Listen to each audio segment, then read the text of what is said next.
tous, je m'appelle Véleda Muller, je suis chanteuse et musicothérapeute et voici une vidéo sur les vocalises en chant prénatal.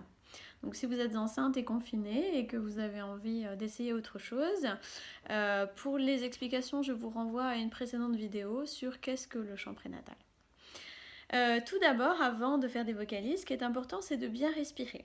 On va faire une respiration abdominale, donc on va respirer, souffler. Vous voyez que les mains se rapprochent, le ventre rentre un peu.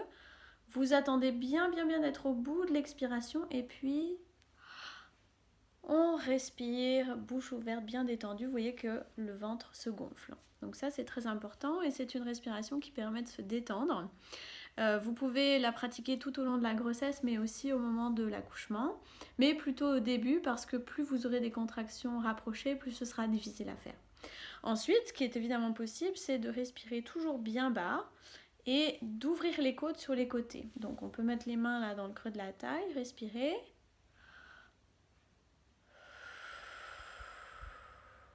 Voilà, encore une fois. Voilà.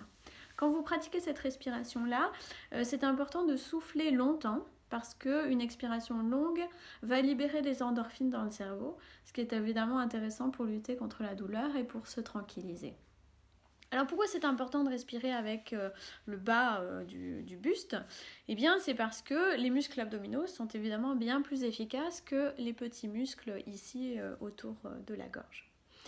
Alors second exercice, ce qu'on va faire c'est que justement pour faire communiquer ces muscles-là avec votre voix, ce qui est très important, c'est d'utiliser le diaphragme. Donc vous savez, c'est ce gros muscle qui est en forme de parachute ici, qui est toujours actif parce que c'est lui qui nous permet de respirer.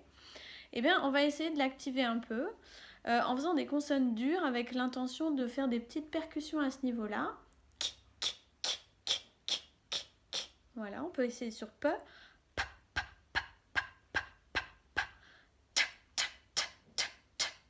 Voilà.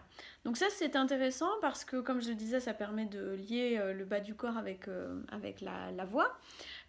C'est aussi au moment du travail, ça va vous permettre à faire descendre le bébé. Il y a encore pas si longtemps d'ailleurs, on disait qu'il fallait faire la respiration du petit chien quand on avait des contractions. Et en fait c'est pas si idiot parce que vous voyez si je le fais, voilà, ça bouge ici.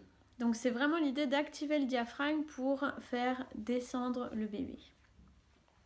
Un autre exercice, cette fois-ci, l'idée c'est de ressentir les vibrations sonores. Donc comme je l'ai dit dans la précédente vidéo, votre bébé entend les sons mais il les sent aussi à travers les vibrations. Et donc nous, la consigne pour le chant prénatal, c'est vraiment soi-même de sentir les vibrations du son. Pour ça, on va faire un son musé, c'est-à-dire un son bouche fermée, et essayer de sentir où est-ce que ça vibre.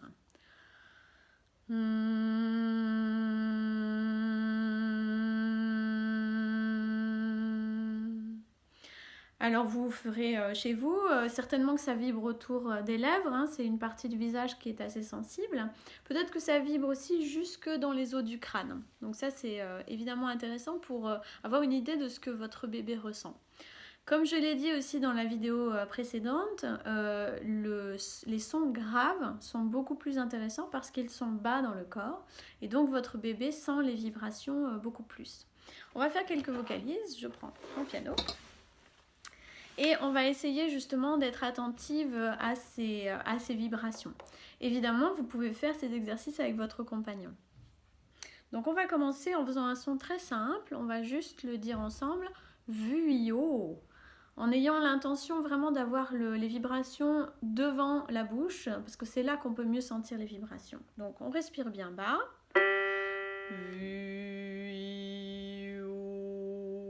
Et puis on va monter par demi-ton.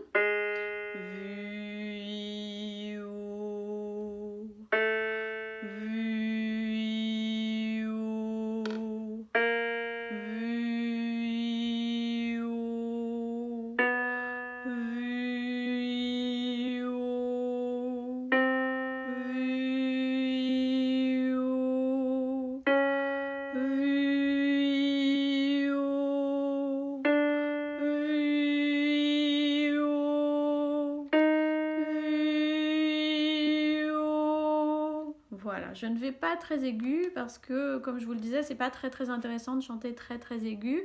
Votre bébé sent moins les vibrations du son. Si ça vous fait plaisir, par contre, allez-y, il n'y a pas du tout de contre-indication. Autre exercice qui est intéressant en fait, c'est de passer à travers les voyelles parce que ça permet de comprendre un peu où est-ce qu'il y a des tensions et des ouvertures. Bon, souvent on me demande quels sons il faut faire quand on accouche. Il faut faire évidemment ce qui vous vient, mais il est vrai qu'il y a des voyelles qui sont plus tendues, qui vont provoquer plus de tension que d'autres. Par exemple, c'est le cas du I ou du E. Alors qu'on a des voyelles plus ouvertes, plus douces, qui permettent plus de détente, par exemple le O ou le OU. Donc on va passer à travers en disant I et O à OU. Alors je vous le fais en son. I et O à OU. Et on va monter aussi. I et O à OU. I et O à OU. I, O, A, OU. Et un dernier. I, O, A, OU. Voilà, encore une fois, ça n'est pas utile d'aller beaucoup dans les aigus. Une dernière chose avant que j'arrête cette vidéo, ce qui est très important dans tous ces exercices et dans le chant prénatal en général, c'est d'être bien détendu au niveau de la mâchoire. Donc on peut évidemment se masser. Et puis dire le son ya ya ya ya ya ya ya, sentir que c'est vraiment bien détendu ici. Et puis évidemment on peut faire vibrer les lèvres. Voilà, sentez bien que quand on fait vibrer les lèvres, c'est pas seulement ici que c'est détendu, mais aussi on est connecté avec les abdominaux, hein, sinon c'est plus difficile. Donc vous pouvez vraiment voir, sentir ici que c'est actif. Voilà. J'espère que ça vous a plu et je vous donne rendez-vous pour une autre vidéo. Pour cette fois-ci, certainement parler du périnée. À bientôt!